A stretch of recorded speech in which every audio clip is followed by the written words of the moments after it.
Dynasty League, I had the very first pick. And so I took CMC, and after 1 year, I was like, woohoo. Yeah. But ever since then, it's been like, stepping on landmines.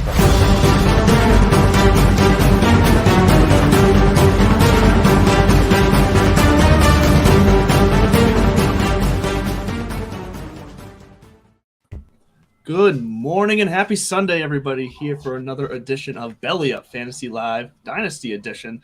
Joined, as always, by Chase. Kevin is the missing man this week, but that's okay because we got a fantastic guest in, Mr. Chris Robin. You might know him as @DetroitBC on Twitter, coming over from Team Riser Fall to join us to talk the NFC North this morning. So first, I'll shoot it over to you, Chris. How are you doing this morning? Welcome to the show. Thank you. Thanks for having me. I'm outstanding. And anytime I can, someone reaches out, and especially, Angie, I'd do anything for you. I'm not trying to be corny, but whenever you say, if you ask me to jump, I'd say how high because I like you. I respect you. Anything you need. And it's always nice to talk NFC North, the AKA the black and blue division, anytime possible. I mean, to me, that's the best division in football. Let's be honest. I think Chase feels the same way since he's got the GB old school Bart Starr jersey on. But to me, everything that I do in terms of writing and broadcasting has a Detroit spin on it. And hey, the Detroit Lions, last I looked, are in the NFC North. So here we are. Thanks for having me. Yes, here we are. And, I didn't even put two and two together till right now that we do have the Packers and the Lions here at the same time. I don't know how I didn't put that together before, but this is going to I've been thinking of that since you said he was going to be on. I was like, I don't know how I didn't put that together. But Chase, how are you this morning, coming to us from the fantastic bar that we've come to know and love? Doing all right. Been busy. Got the kids and everything else going on, but no, we're ready to go. We're ready to talk some football. Yeah, I've been looking forward to this one since it's, like you said, Chris, it's my division, the one that I watch the most and the one that I, cheer for most of the time. So, well, I think both your teams have some interesting situations going on, and as always, we are going to attack this mainly from the Dynasty angle, but redraft and DFS always flies in. If you don't know, Chris is a fantastic DFS writer. You can check out his Bottom of the Barrel article on Twitter on Team Riser. It's on Team Riser Fall, right, as well, or is it just on Twitter, the Bottom Barrel? No, it's Team Riser Fall is my home base for all DFS stuff. So everything I do is published through and with Team Riser Fall. And I won't mention it now, maybe at the end of the broadcast, but got some cool, fun new stuff coming out in relation to the Bottom of the Barrel article. Awesome. Yeah, we'll give you some time at the end for sure. But let's kick it off with the Detroit Lions, your teams. I want to be able to give you the floor to kind of talk freely. And don't worry, Chase, we will give you the floor next with Green Bay to do the same. I'm not worried. But look, the Lions are an interesting situation because, we got the end of the year kind of gem last year, and Amon-Ra St. Brown kind of coming in, getting a lot of hype, and just hype deservedly so because he showed out pretty impressively last year. They bring in DJ Chark. They have Jameson Williams that they drafted, and obviously TJ Hawk. But, I mean, this offense is still going to be running through DeAndre Swift, in my opinion. What I'm struggling with the Detroit Lions from a dynasty standpoint is Amon-Ra St. Brown just a flash in the pan, or is he a legit asset when it comes to long-term value here? Because I lean more towards a 1, maybe 2-year wonder, get what you can for him now, than someone I want to build on my team with. But as someone that's close to the Lions team here, what's your view on Amon-Ra St. Brown? Is he legit? Truth be told, I think he is legit. And again, I don't know how I would be on a broadcast on a Sunday morning and you ask me if Amon-Ra is legit. And I don't know how I could walk around then for the rest of the week if I said, no, he's a bum, he's a flash in the pan. And when you look at Amon-Ra St. Brown, again, right now, it's Sunday, August 7th. We're on the cusp of football. We know it's training camp season, hot take kind of stories like that. But one thing that folks don't know, right, is the fact that everybody there in Allen Park at the camp, Amon-Ra, Aiden, everybody, they're putting in the work, right? And what I was getting at, but I had a moment lapse in memory there, is any one of us can go on the computer right now and look up the projections or look up statistics, look up the depth chart and see what we got there. But to me, right now at this moment in time, it's all about what are the teammates saying about each other? What are the offense saying about the defense? defense? What is the defense saying about the offense? And so far, so good. We know that Dan Campbell has that hat that said grit, and that looks like that's going to be mass produced, or the shirt that said anti-fragile. And if we rewind back all the way, the same time last year, it was all about, well, Amon-Ra hangs like an hour and a half, 2 hours after practice. He hits the jugs machine for exactly 200 tosses to his hands. Then he hits the weights for a little bit, and then maybe he'll run a route or two. That has not changed. He still is hanging out after practice, only now he's hanging with Aiden Hutchinson because he's doing the same thing as well. So when you look at that from not a superstitious standpoint, but football players, all pro sports players, they're creatures of habit. So what worked last season will work this season in his mind if he keeps doing the same things over and over again. And to me, Amon-Ra is legit. And I'll tell you this, this offensive line, we know the deal with that. I won't belabor that point. But Amon-Ra, to me, is doing everything necessary to kind of carry this over to say, hey, you know what, Andrew? You're the dummy for saying that I'm a flash in the pan, or you're a fool for saying that maybe just 1, 2, 3 years and move on. But however, I will say, at his ADP right now, it's starting to get a little murky. It's starting to get a little scary for me personally, because I've seen him in some spots where it's like it's Amon-Ra, or it's, seriously around Chris Godwin, Jerry Jeudy kind of action here. And again, I am a Detroit Lions slappy, but taking Amon-Ra at his current ADP in dynasty leagues freaks me out a little bit. Can he return that value? Absolutely, but it's kind of one of those things where it's like I'd rather wait and see. And when you're playing dynasty or when you're in a live draft, waiting and seeing is not really part of the game, during the draft here. So at his ADP, I could take him or leave him, but I do think this kid is going to have another phenomenal season. And as it stands right now, he's on the fast track to superstardom. I mean, I don't think that's out of line to say. Everybody's talking about him. Everybody's buying his, his rookie cards with the, the prisms and all that stuff on him. So to me, Amon-Ra is going to be a staple in this offense, ran by Jared Goff. And I know you asked me one simple question about a wide receiver, and here I go for 15 minutes. No, it's all good. And I know you'll give me time to talk. That's usually me, Chris. That's usually Chase. Chase doesn't know what to do with his hands right now. Yeah. What do I? So I'm just talking. I'm going to finish my Amon-Ra comments like this, and I know we'll get to a point in the broadcast where you'll say, give us your overview on the Lions as a whole, but when you look at Amon-Ra St. Brown, I love what the kid's doing, and I'm almost certain, fingers crossed, he will return value. Fantastic. And look, I think you hit on the nail. The flash in the pan comment was definitely more so around the ADP, because I'm with you there. The ADP, I just was in a draft the other day where same situation where he was, when he got taken, it was one of those guys where I just kind of gasped a little bit and went, ooh, okay. It just caught me off guard. But Chase, you share the same sentiment. Do you see Amon-Ra on the way to stardom here as the focal point of this offense going forward behind DeAndre Swift? No, I definitely do. I think, he was such a phenom at the end of last year. But, I mean, when you think about it, not only does he come from, a family with some of the coolest names in the entire business. He and his brothers are all named after Egyptian deities. Equanimous obviously played for the Packers. Now he's down in Chicago. But, Amon-Ra St. Brown, he comes from that athletic family. You know that he's already a legitimate NFL caliber athlete. But what I like about him is he was efficient as a rookie. He caught 76% of the balls that were thrown at him last year from Jared Goff. And that was mostly in the second half, too. Right. But that's the thing that I like about him is that he catches what's thrown to him. He seems to have really good hands. And like you just said, Chris, combined with that kind of work ethic, you don't see that a lot out of a rookie. Sometimes they come in and they think they're entitled. Now, he wasn't necessarily the big name coming into camp last year.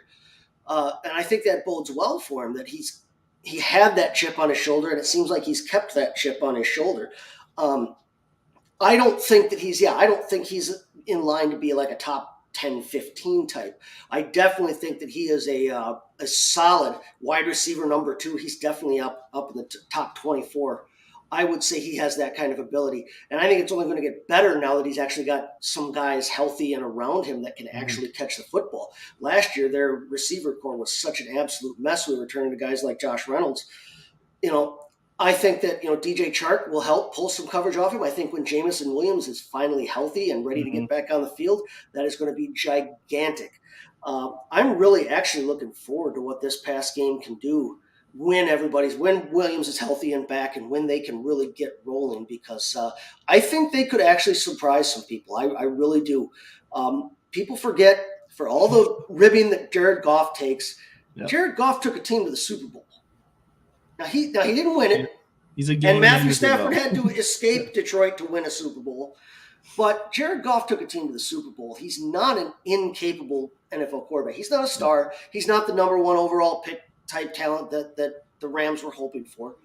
But they actually have a chance, I think, this year to surprise a lot of people. I think Dan Campbell seems to be trying to change the culture there and get people out of thinking about the Motor City Kitties the way that they had been thinking about them. But I am very excited for Amon-Ra St. Brown. And I'm not – right now I'm seeing his ADP on Fantasy Pros, and I see his ADP around 23rd for wide receivers, wide receiver 23, 57 overall. Honestly, that's right about where I think he's going to land. I think he's, like I said, I think he's a lower 20s. I think he's a solid wide receiver too. I'm not scared of taking him if he's my second wide receiver, especially if some of the bigger names, like you were saying, Judy and them, are off the board. I would probably take him over Amari Cooper, especially with the craziness surrounding Cooper right now. I'd take him there. It's a fantastic point. I think something that is also key, I think what's going to be key for Amon-Ra's success too going forward, and this whole Detroit team, is if TJ Hawkinson can stay healthy as well. I think that's going to be key to the way defenses treat this offense, because it's going to need to – the Hawk on the field is going to draw the safety's attention, even if it just causes them to hesitate a little bit. At the speed that Amon-Ra has, if the safeties hesitate a second, he can find an open space probably. So I think Hawkinson is a key to this offense being successful. Other than Swift and Amon-Ra, then, we talked about Jared Goff. I mean, obviously, I don't think Jared Goff is like a super long-term down the road in dynasty quarterback, but you mentioned Jameson Williams, and we can touch on him just quickly here before we move on to the next team. But Jameson Williams is interesting because he came in so touted from college, super athletic. What have you heard, being local? Because I haven't heard anything really. I feel like the Jameson Williams news has been kind of quiet as far as how he's going. Have you heard anything local about how's he meshing with the team, or how's it his health coming? Like what's the story on Jameson, you think? Well, he's already becoming or is already there in terms of a fan favorite. Yesterday, the Lions had like their open team practice at Ford Field, not in Allen Park there. And there was there's fan videos and people hanging on the sidelines. And obviously Jay Will wasn't in pads, wasn't, partaking in that practice, but he spent the entire time walking the perimeter of the sidelines wherever they were going, because it was the blue versus silver, and he's walking around. And you can see it. It's all over social media saying, Detroit, here we are, Detroit versus everybody, answering questions and signing everything that was handed to him. He's really taken to the idea, or I should say the adulation that he's already receiving here from the Detroit Lions fans. So to me, that is in the grand scheme of things, right? We want points, we want touchdowns, we want wins and results. But on the other end, when we break this down to its simplest form, football, look what we're doing. It's fun. It's supposed to be entertainment. We're talking Jameson Williams, although he wasn't active on the field, in a way still found a way to be around the team and to be active, just in another kind of thing. Not being the water boy per se, wasn't on the field running routes, but he was walking around hanging with the fans, and everybody has nothing but good things to say about him. Because if you remember back to April, after the draft, the draft photos, if you look at it, he was the famous photo where he was like, yeah, with the hair in his face and Jay Will doesn't want to be here in Detroit. He hates it. He stinks. Well, he's come in and he's doing his thing, and he's already become a fan favorite. And I've already heard Jamal Williams, DeAndre Swift's, backup here, RB2, however you want to put it. They're already, just hanging out and fooling around in the locker room, playing video games together, linking up and doing other things. So to me, Jay Will is firmly entrenched as the future of this franchise at the wide receiver position. And that's cool. That bodes well for the future. Like I said about Campbell changing the culture around there. You can't beat around the bush. Detroit has not been very good for a long time. It's been a while since they were a feared team. I think Chris knows. Right. Yeah, and I'm not trying to rub that up, but what I'm saying is you don't want guys, fine, I'll sign my 1-year deal there and prove it and go somewhere else, or okay, great, I got drafted by the Lions.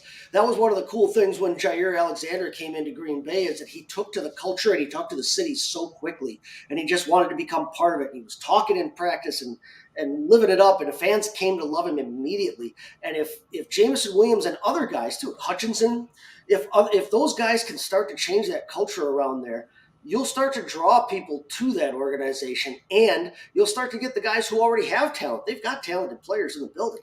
You get those guys bought in fully, and you get them playing together and playing for each other. Like I said, I think the Lions could surprise some people this year. I don't think they're going to challenge the Packers at the top of the division, but I think they can score some points for fantasy managers, and I think that they're going to be a surprising team. They're not going to be an easy out this year any week. You know, you made a great point, Chase. And when you speak of, free agency or, right, camp signing and things along those lines, that's always like a magical time of the year leading up to the trade deadline, or, when you can, grab someone, buyers or sellers. And for as long as I can remember, there's just been nothing going on here in Detroit in terms of free agency, because everybody, it was like the organization was radioactive. It was nuclear. Nobody wanted to be around. Everybody just put the city down and the Lions. But if they can turn into some kind of formidable destination, because again, when free agency comes out or the trade deadline comes out, that's a whole nother set of fun and entertainment, where you could say, oh, where's Devontae Adams going to go? Holy smokes, is he going to stay Green Bay, or is he going in the Lions? I don't even partake in that state of affairs when it comes to the trade deadline in football, because I know nobody, a young stud linebacker on the market, he's not going to want to come to Detroit. He's going to go somewhere, where they can win right away, like Frisco or Denver, something like that. But, the idea of the Lions throwing their hat back, being in play, on and free agency and a destination, for guys, players and all that, that's a huge bump as well. You build within, and then you add pieces where need be. And that hasn't been an option in quite some time. And that's what I was doing. They haven't won it. So, yeah, I was counting by 10. Wasn't counting by 1. I was counting by 10, 20, 30. Decades. Dick Night Train Lane. How many? Yeah. No, we they're looking for their to your point in free agency, they're looking for their Reggie White. Nobody thought that Reggie White, a player of that caliber, would come to a place like Green Bay, who had not won in forever, not necessarily a destination city like New York, Miami, Los Angeles, those kinds of places. If they can change the culture around there, though, and they hit on a fish or two, there's a good draft next year for quarterbacks if they so choose to go that route.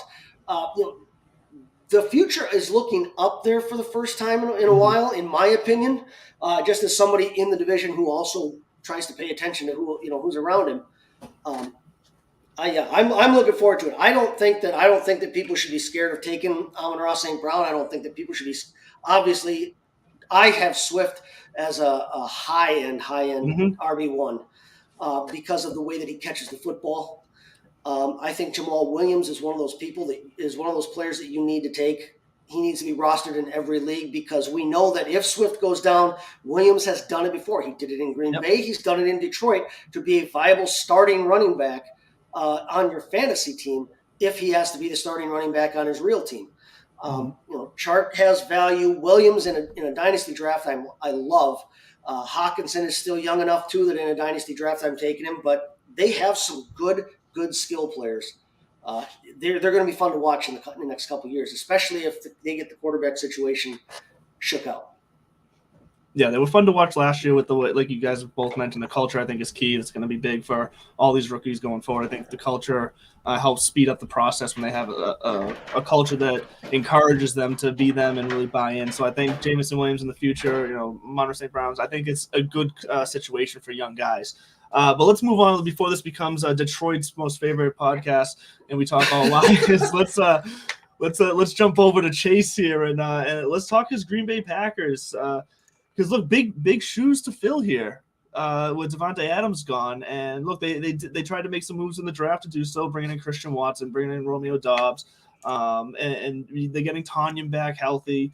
Aaron Jones, AJ, there's a good amount of stories here. Aaron Rodgers resigns. So personally, for me, I think the most valuable part of this offense I like the tight ends in this offense. I like Tanya. I like I would never say his name right. DeGuara. Yeah. So I think when it comes to drafting for Dynasty, I think that's where you can find some good value according to their ADP. Obviously, I think Alan Lazard he's been going very high, and I think we know what Lazard is at this point, if you ask me. But are we wrong on Lazard, Chase? Because you look like you're already ready to fire back at me here. Well, I think that a lot of people are like, well, it's Alan Lazard. It's not Devontae Adams. And I think there's a backlash against Lazard for not being Devontae Adams. But let's be honest, how many people in the entire flipping league are Devontae Adams? Devontae Adams is a perfect route runner. He's got great hands now after he solved his problems that he had his first 2 or 3 years in the league. He runs well. He's intelligent. He's just an all around perfect wide receiver.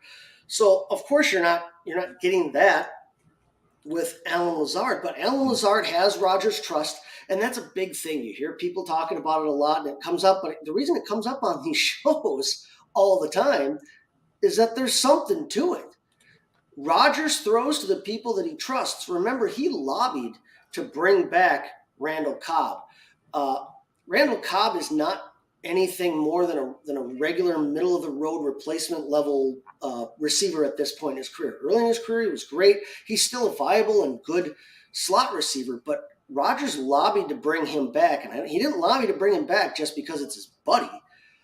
He trusts him. He knows where he's going to be. He feels comfortable with him. And if you look at the game that I ended up striking gold on this last year, but they had 876,000 receivers. Anyone who'd ever played receiver for a Packers jersey was out with a blown knee or COVID or a torn whatever. And Cobb was going to be their number one pick. And sure enough, scores 2 touchdowns. His only game all year, he scores 2 touchdowns. Boom.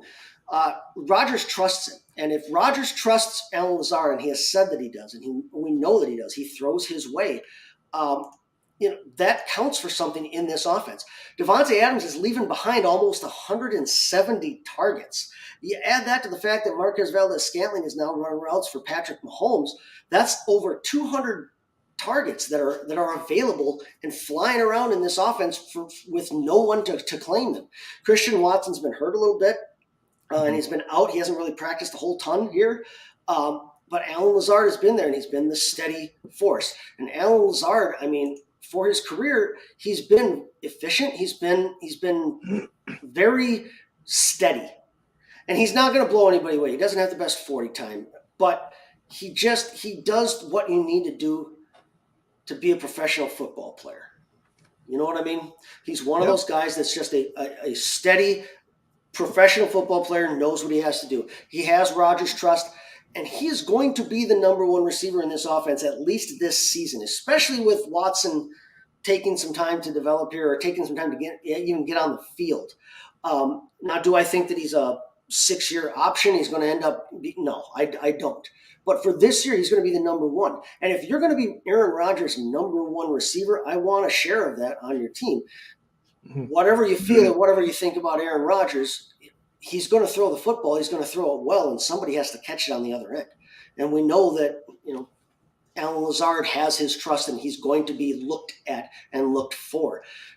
Teams aren't necessarily going to be, double covering him because I think they're thinking like the rest of us.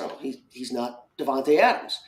And if they can throw Sammy Watkins out there and clear the field out deep, if they can get something out of Josiah DeGuara and Robert Tonyan underneath, if they split Aaron Jones out like there's been talk of, you'll have to diversify your coverage, and you won't be able to focus on him. And I think Alan Lazard can take advantage of that.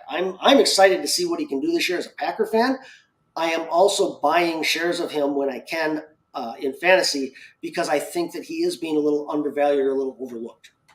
And now I don't think I'm being a homer pick on that. I'm looking at his history. Oh, fair enough. Do you agree, Chris? Well, yeah, I mean, I'm going to take the word of a Green Bay Packers fan, and one thing I can say and be really open and honest with hand to the sky, you know, I respect the hell out of the Packers. I respect the hell out of their fans, and when you look at Coach Matt LaFleur, this guy is unbelievable. That they've won 13 games his first Every two year, seasons, yes, since this guy was hired in, and then you have Aaron Rodgers and what he brings, again, unbelievable. We all know the Nicolas Cage Con Air, you know, side by side thing. But one thing I will say, right, and this is off the record, off the books here. When it comes to Aaron Rodgers, this guy is you can't put into words how phenomenal he is on the field, what he does on the field. And I would say what we see, we don't even see like 60-70% of it. All the coverage schemes, what he's calling out, how he's reading the field. And then let's not forget, if I were to have a proverbial farm, I would bet the farm on Aaron Rodgers in terms of being the most accurate. And I'm not talking about looking at Pro Football Reference and counting up numbers and things like that. It's the eye test, just watching him play and watching where he puts the ball. And I don't care about all that fun no-look stuff that's going around with Mahomes or how Stafford, you know, connected with Allen Robinson the other day, no-look pass. To me, Aaron Rodgers is without doubt the unquestioned king of accuracy. And when we look at the wide receivers on this team, while you were talking, Chase, I was listening to you and I was, you know, taking it all in, but I was actually doing a little bit of homework as well with all the offensive weapons in there, running backs withstanding here, just the pass catchers, Robert Tonyan, Lazard. And as it stands right now, I have Lazard around 91 targets, 60 receptions. I have Christian Watson around 85 targets and 53 receptions. And then from there, the next closest guy, third in line, would be Robert Tonyan, 63 to 65 targets, about 46 to 50, you know, total receptions here. And then when you get to Cobb and Degura, Sammy Watkins, and Doubs, however you want to put it, this kid has looked fantastic the last week or so. Yes, he has. You would know that, Chase, right? The camp stuff is awesome. Same thing could be said, not try to rewind, but DJ Shark had a phenomenal day on Friday, and Dobbs is doing his thing there. And trust is a huge word that you use, Chase, several times, and it's true to form when it comes to, you know, all these other quarterbacks in the league. Name like the top 5 studs, right? Josh Allen, Pat, Lamar, Justin Herbert, right? You could say trust this, trust that, but when you look at Aaron Rodgers, without trust, you have nothing, right? In your regular, real, everyday life, in your relationships, you're married, you're your husband, your wife, your kids. When there's no trust, you have nothing. And to me, Aaron Rodgers' personality, no offense, Chase, I think Aaron Rodgers as a person, Aaron Rodgers as a person is a jerk. He's an asshole. Every relationship that he's ever had just crumbles. I mean, how many times has he been, engaged or almost married to supermodels or NASCAR drivers, and out of nowhere, it's just done and over with. Look at his family. I mean, I don't know his personal issues and all that stuff, but to me, Aaron Rodgers strikes me as an egomaniac, a narcissist, and that's all well and good. That's not my business, right? But on the field, I think you see some of that stuff, and in an odd way, he's using his ego and his narcissism to his advantage on the field, whereas if one of us did that in work, we'd be fired. We'd be written up. You can't act that way. Yeah. You can't just focus on 2 things at work here, Chris. We got to have the whole thing. But Aaron Rodgers, as a football player, trust his ego and all this. He's going to look certain people's way, and it's just going to carry over. And for that reason, every wide receiver on this team, I will say Christian Watson is kind of juicy, given his size and his strength and his speed. And his speed. And as Chase said, the little red O next to his name right now, or GTG, however you want to put it, he'll be okay. It's only August 7th. But to me, it's all about Robert Tonyan. This guy was unbelievable. Yes. He broke out a few seasons ago. Granted, that was with Devontae Adams. Everybody I've seen or read or heard broadcast about Green Bay and talking about potential target shares and where it's going to go, they always got to mention, well, if Adams isn't there to kind of bring coverage, but it doesn't matter, right? going to, when Rodgers is there, when he's active, and you have a cast of characters like this to catch passes, all is going to be well. So to me, of this offense, out of every guy aside from Aaron Jones, aside from A.J. Dillon, and to me, I want Robert Tonyan the most because of his price tag. It's almost non-existent, right? And nowadays, everybody's playing in tight end premium leagues. The fishbowl is that way, and 2 tight end sets, right? You can just wait and get Tonyan. You're the last pick if you're in a draft or in a league with people that are just, they have nothing going on up there. Got a head full of bad wiring. You can grab Tonyan, in the 30th round, and that's where I want to plant my flag. 63 targets. I'm thinking about 50 receptions here, and I'm thinking, double-digit touchdowns. That's a little bit too much to say here on August 7th here, but I think we're looking at 500-600 yards as well within reason. Last year averaged 11.3 yards a reception, only scored twice, but we know what happened, tore up his knee. He will be back, and again, regression is the term that's used, but it was an injury-plagued season. It was that's a plague that was what did him in last year, but this guy has a ton of touchdown upside, seeing how Green Bay in the red zone loves 2 tight end sets, and we're going to get at least 4 or 5 touchdowns from Aaron to Tonyan, where he's all alone in the corner of the end zone. Rodgers completely, Rodgers completely made the defense look stupid on a few plays this year. So of everybody on that offense, withstanding the running backs, give me Robert Tonyan. Yeah, as a Packer fan and as somebody who watches, the only thing that gives me pause about him, and I agree, I love having him on the field. And to the point that we've already made, Tonyan and Rodgers are close, and he trusts him. He trusts that Bob's going to be where Bob's got to be, right? But his one big year, and yes, he had the injuries last year, but he caught 52 out of 59 balls, and he caught a touchdown in over 1 out of every 5 catches. 20% of your catches as touchdowns is awful tough to replicate. So I agree with your point. I like that you actually said, in terms of regression, double-digit touchdowns might be a little bit to expect from him. But if he can get the same volume of targets, 500 yards is completely within his realm of capability. And like you said, because he's good, because Rodgers trusts him, they have that kind of rapport, he will have some of those easy touchdowns. He won't have to necessarily make all the contested basketball rebound catches like that. But I think again, that goes back to the point that we made about Aaron Rodgers and his personality. One of the things they said, and they've said this about most of the top connections, quarterback receiver tandems, but it's one of those things where they could look at each other at the line of scrimmage. They wouldn't have to give each other the hand signal or anything like that. They could look at each other and they instantly knew what the other one was thinking. Oh yeah, no, I got to take the out on this route. And they could nail it. When you've got guys like Tonyan and Lazard and Cobb that Rodgers trusts, that's huge. In terms of their other receivers, real quick, I love Watson because you don't find his speed at his size very often. And like I just said, I was not big on Devontae Adams his first 2-3 years. And if you talk to a lot of Packer fans, and if they're honest, or if you go back and look and take the receipts, he had some trouble with his hands the first 2-3 years. When Devontae Adams figured out how to catch the football, everything else in his game fell into place because he was that talented. He was always that football player. He had to get his hands caught up to the rest of him.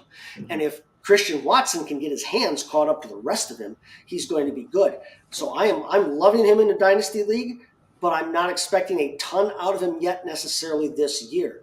Now, Dobbs, on the other hand, someone who has come out of kind of nowhere to really surprise people.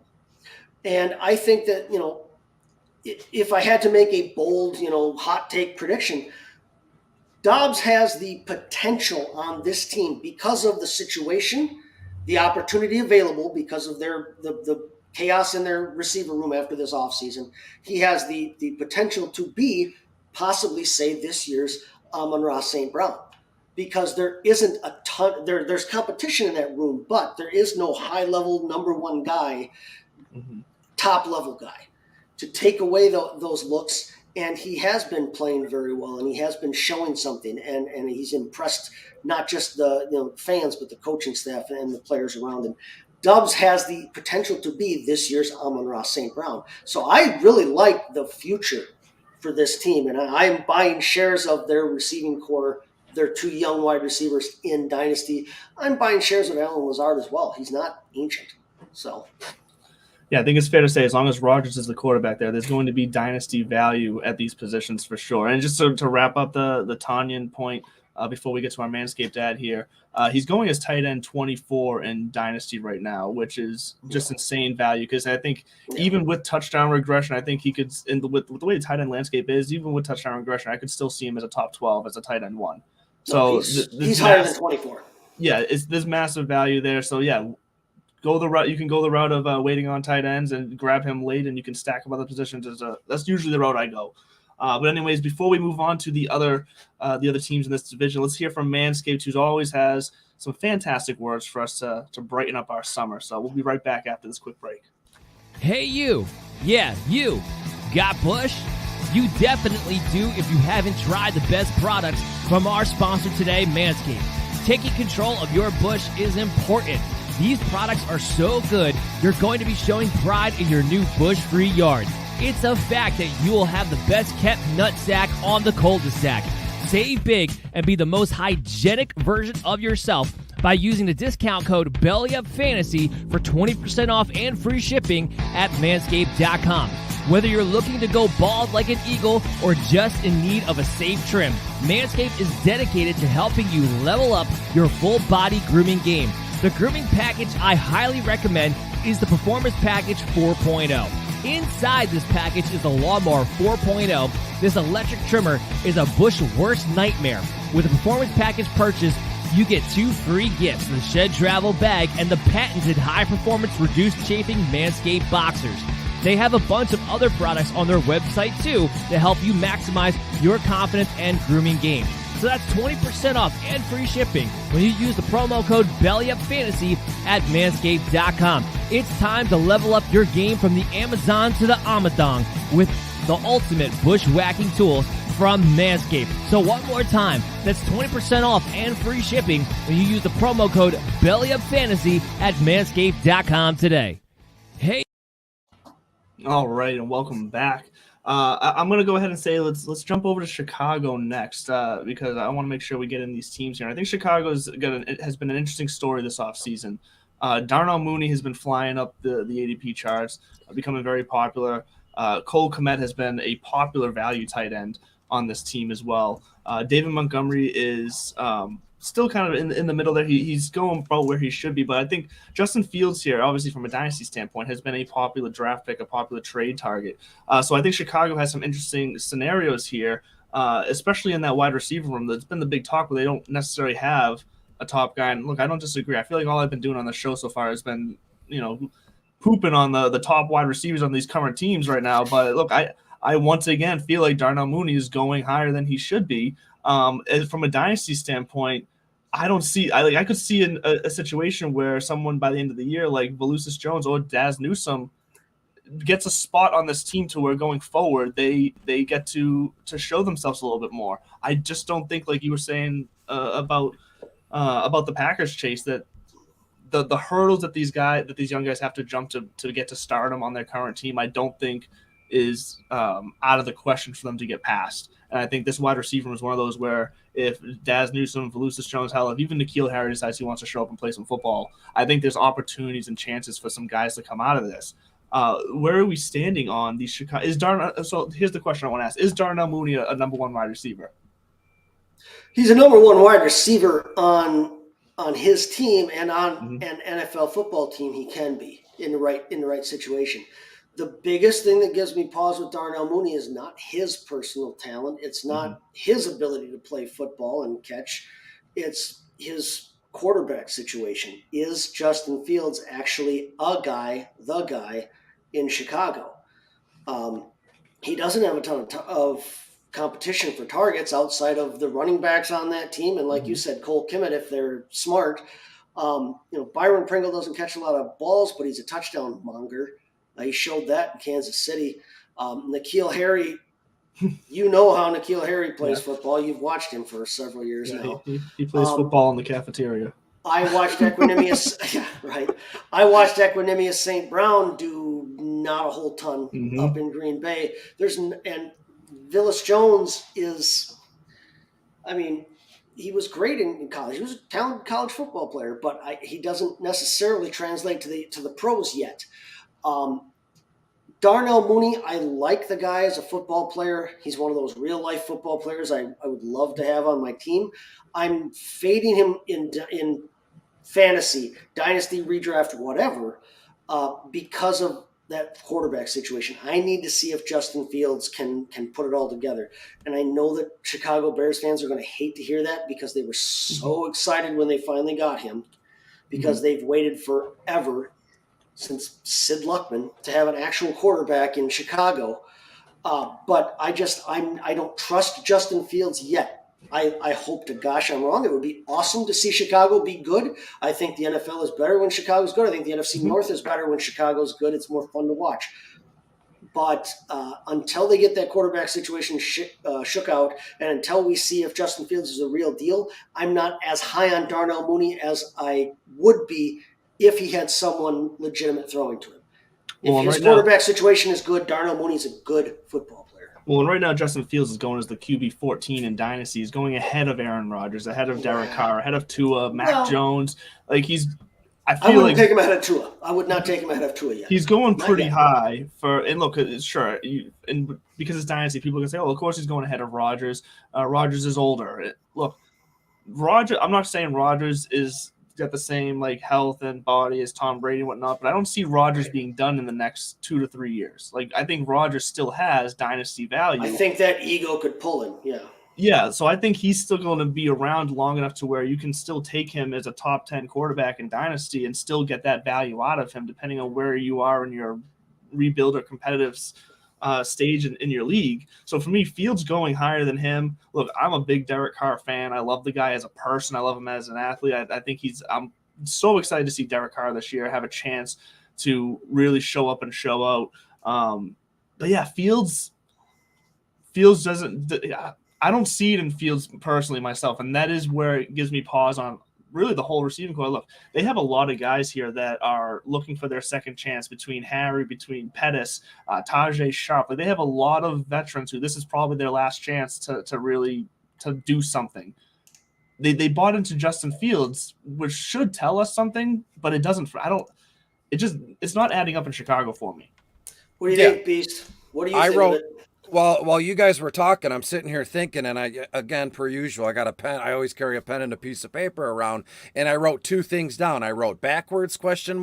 And I wrote too good to be true ? And I'll tell the story in rewind, which I always do with my DFS stuff. But when you look at what the Chicago Bears are up to as of right now, it seems backwards to me, right? They drafted the young kid out of Ohio State, then they fired their coach. In a way, from what we've seen over the years with competitive football teams, it's backwards. You know, you get a head coach in place, and then you get a young quarterback. They got the young quarterback, and then they let Matt Nagy kind of run this kid into the ground or do nothing with him and just kill his confidence, and then they fired him. So now, in his second season, after a horrendous rookie year, he's, in all essence, has to start over again with a new, new coaches, new looks, new books. And look, Justin Fields, no ill will there, even though he's from Ohio State, and I'm a big Michigan guy. I put that stuff to the side because then that would make me a fool, right? If I was a homer guy or fantasy, you got to put that away. Yeah, or if I don't want to be the guy where, well, Chris's DFS stuff is cool, but he's always he hates Michigan State, Ohio State, and it gets really weird.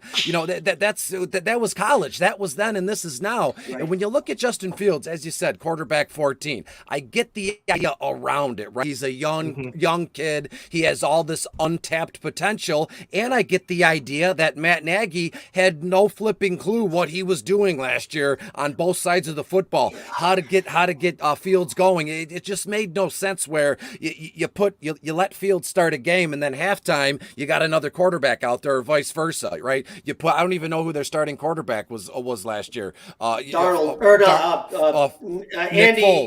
Nick Foles, Andy Dalton.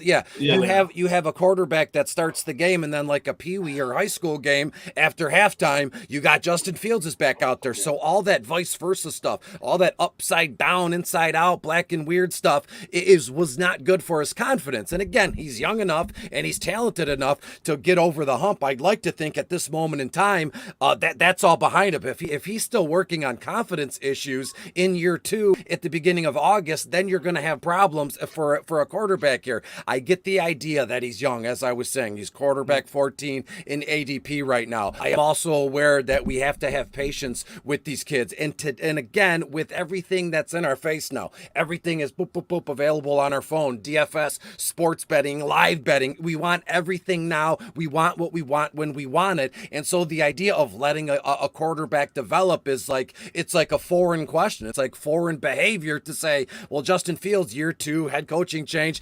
He's already done. It's done and over with. We're good to go. With Sam Darnold, I could see the case where it's done and over with him. But it's Fields, been long enough, yeah. Yeah, but with Fields, let's give him some more time, actually more time than necessary because of the situation. Mm-hmm. When we look at this offense, it can be, I can't believe I'm going to say this, but on paper, it's okay. But in my mind, there's some sneaky, DFS and fantasy dynasty appeal here with Mooney, with Cole Kmet, with a guy like Velus Jones, Byron Pringle. Yeah, and you said Taj Sharp, and these guys, they're already done and over. To be clear, some of these guys aren't going to make the team. Some of these veterans, but when you look at Darnell Mooney, I think that's why I wrote Too Good to Be True, right? Everybody's talking about Mooney. We've been seeing all these videos of camp, Mooney making spectacular plays, and give credit where credit's due. I've seen Fields, fantastic ball placement in the back of the end zone or right in the middle of the field, right out of Mooney's break. So to me,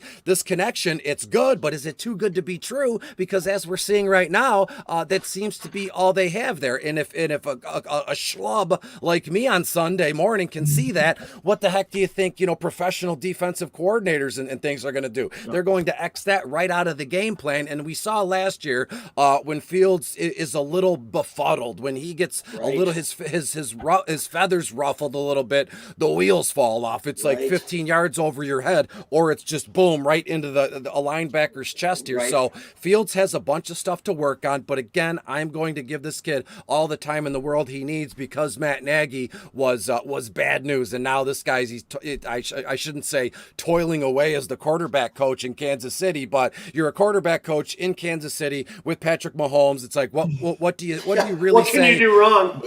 No, or like Office Space. Well, Mr. Nagy, what would you say you do here? We have Patrick Mahomes as our quarterback. We don't really need you. It's like they banished him, to the Night's Watch, right? Game of Thrones. Just go away. We'll give you a gig somewhere, and and that's what it is. But to me, I love the idea of Velus Jones. I've actually drafted him in several spots because nobody's talking about him, nobody's thinking about him, and I have Velus around. Let me type it in really quick and see what I have for him. I got some stuff I do on my own. I really publish my own rankings or projections, not when it comes to if it's not DFS, but I have Velus around 75 to 80 total targets this year. You're looking at a healthy 50, you're looking at a healthy 48 to 50 total receptions here, 600-700 yards, a trio or a quartet, however you want to put it. I'm trying to be too fancy. 4, maybe 5 touchdowns here. So to me, VJJ would be the move in this offense, because as it stands right now,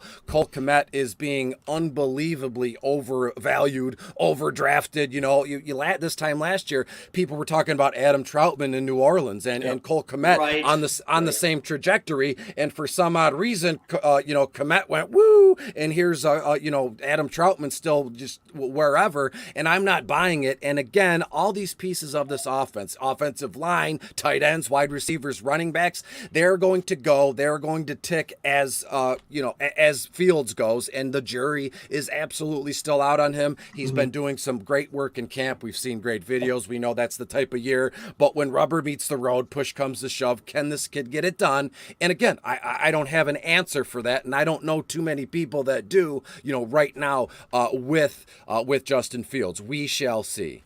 Well, I think you brought up a good point about age, because I think that is what's driving Justin Fields' dynasty value, and at least his ADP, is that just because he's young. And I think in Fields' case, I think the age is being overplayed for him, and they're just assuming because he's got time, which, like you said, could be right.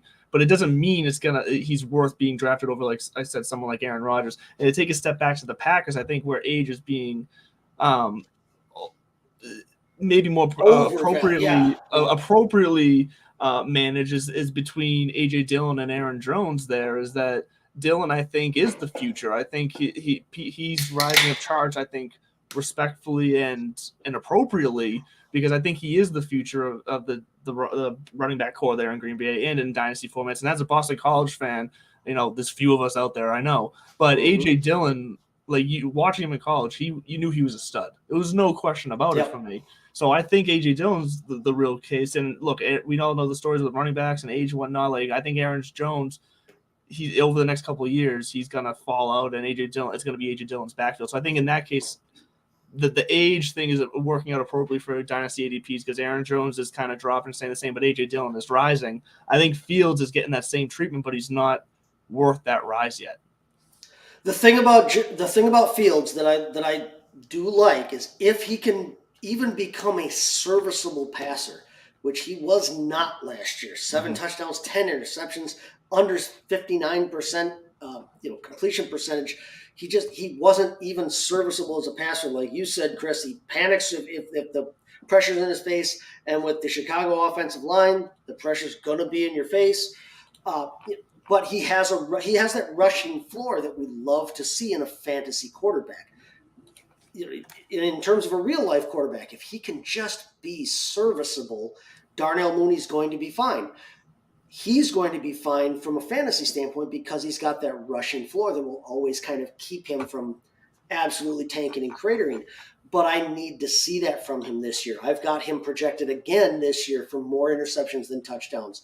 I just don't think he has that strong of a cast around him to make him better instead of him making them better. Like I said, Pringle is a touchdown hog in terms of his percentages, but I think in terms of dynasty value, I like Mooney, I like Kimmett.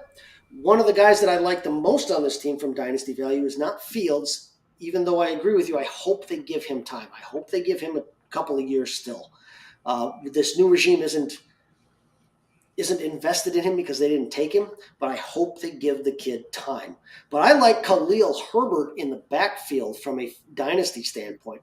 David Montgomery is a good running back, and if I'm in a one-off this year, or if I'm looking in daily, I'm looking at David Montgomery in several instances. I like David Montgomery for the way that he can catch a football and the way that he runs the football.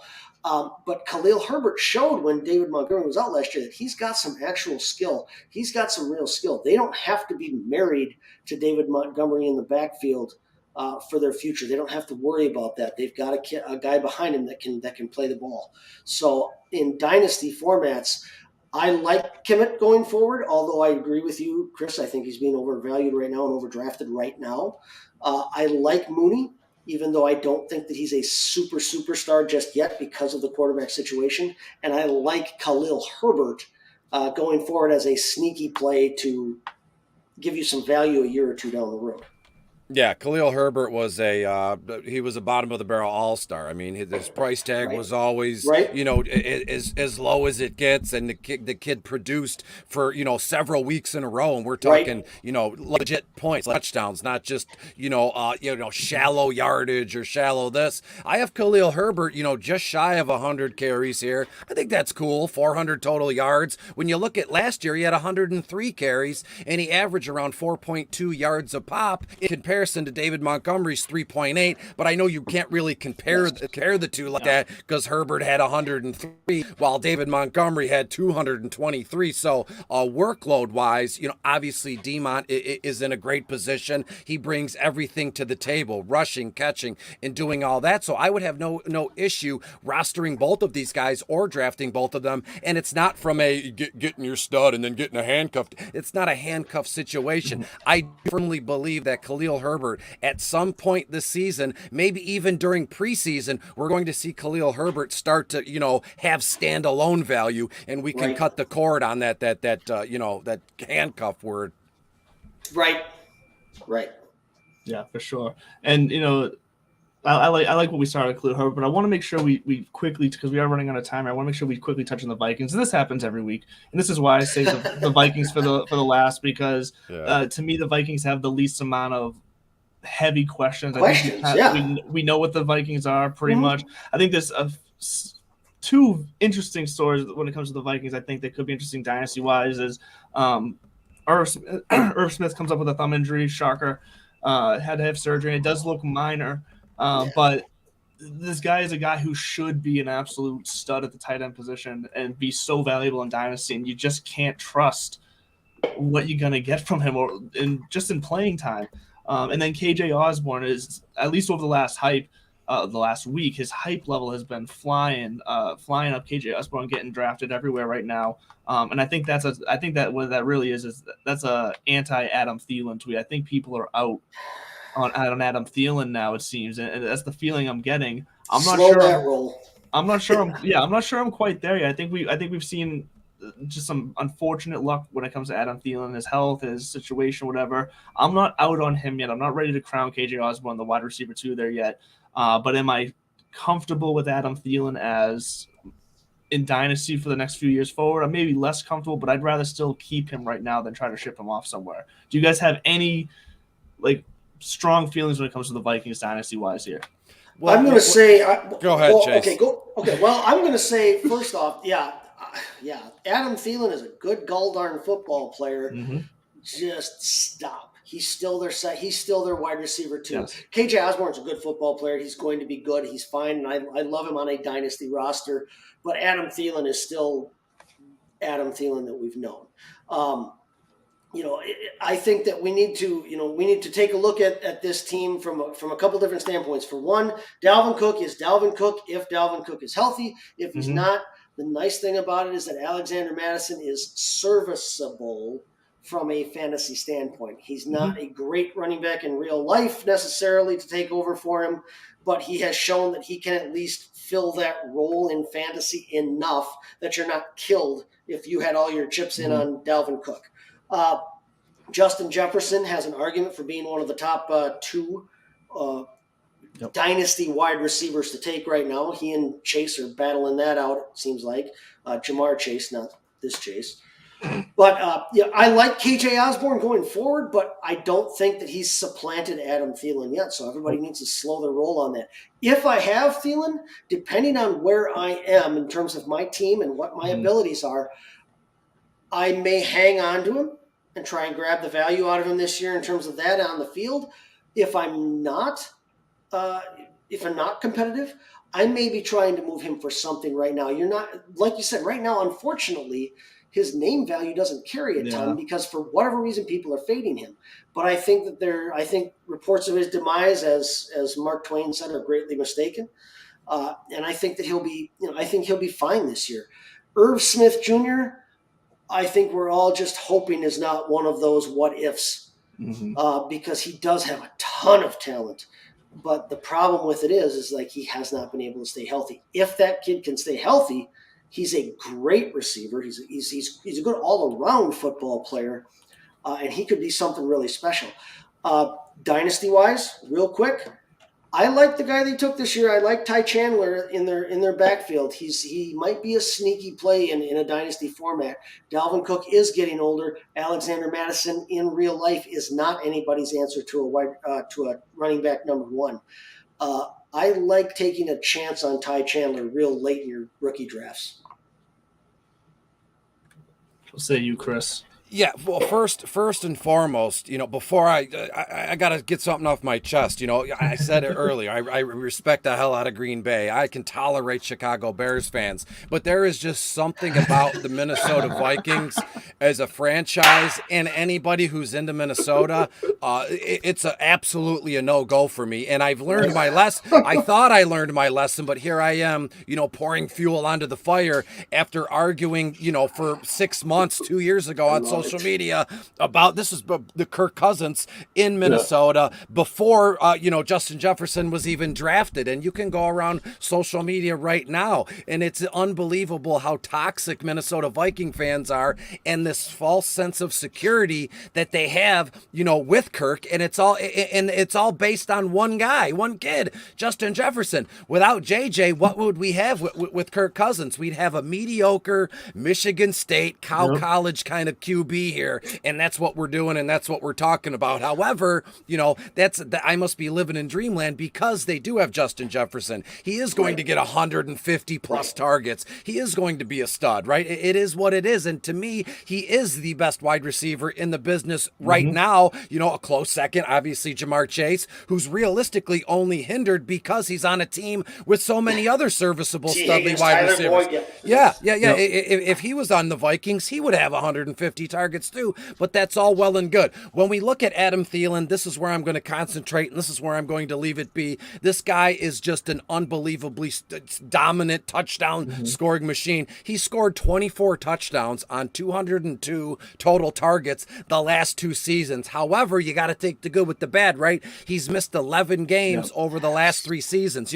Double-digit missed games that's a tough pill to swallow, but if you look back 3 seasons, you do the math, you're looking at what? 18, 32. You're looking at, 50-something, 60-something total games if playoffs are included, and you miss 11 of them. It's not awful, but it's not great in the same sense here. But to me, Adam Thielen, without doubt, he is wide receiver 2 on this team. 150 targets for Justin Jefferson. I'm thinking Adam Thielen 105, 110. And get this, guy scored 10 touchdowns last year. Is there going to be, is he going to score 8? Is he going to do 10 again? We don't realistically know, but I think it would be a safe bet to go under double-digit targets, but it's going to be close. If the over-under's 8.5 total touchdowns for Thielen, to start the season, I might go over, and it would be, boom, we be in that sweet spot right at 9, so it's under 10 and it's not over 10, but right here Adam Thielen still is the man in town wide receiver wise to go along with JJ, Justin Jefferson. And now this team, the one positive thing you take away from this whole thing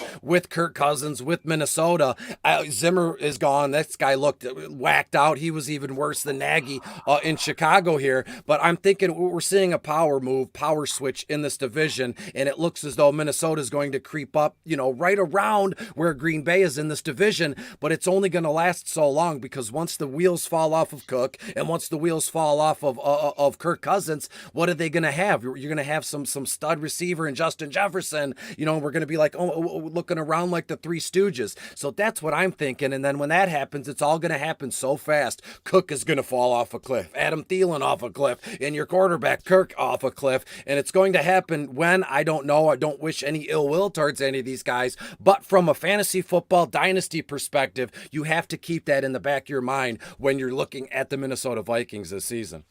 Right. They're a team that, as a Packer fan and being on top of the division right now, the Vikings are a team that, when and if completely healthy, they scare me. They're a good team if and when completely healthy. And from a dynasty and fantasy standpoint, if they're completely healthy, they've got some fun and they've got some talent. The problem is, can they stay healthy, and can they actually put it all together within that window, like you said, that is closing rapidly? So, well, that's going to wrap it up for us here today. And look, I want to give Chris the floor for a little bit here to really let everyone know where you can find him, what he's got going on. He teased us at the beginning of the show, so I'm curious to see what changes he's got coming. If they are changes indeed to the bottom of the barrel. So before we do that real fast, you already know where you can find me at Real Mr. Merrill. You know where you can find Chase at STT Chase FFB.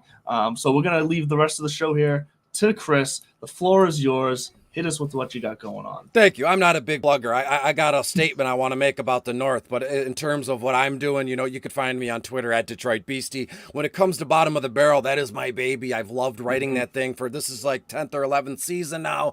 I've added more, Yahoo pricing and super draft stuff, but I've created a TikTok account. I'm 38 years old, and I finally created a TikTok account about 2 days ago. Not sure how to use it. I'm using it for like MLB betting trends, but I'm hoping to get it rolling. And then once the season starts, each day, doing a TikTok or two about players mentioned in Bottom of the Barrel. That's my baby. And I know everybody has been very supportive of it. So for that, I thank everybody. Thank you for having me here today. And I want a statement, like a state of the NFC North really quick. There seems to be like there's a power shift that's about to happen here. And when I'm saying this, I'm sure everybody knows I got the signed Swift jersey in the background. I think that the Lions in the next few seasons have a chance to really, grab a hold of this division, right? And no offense, Chase, but Aaron Rodgers, he's getting up there.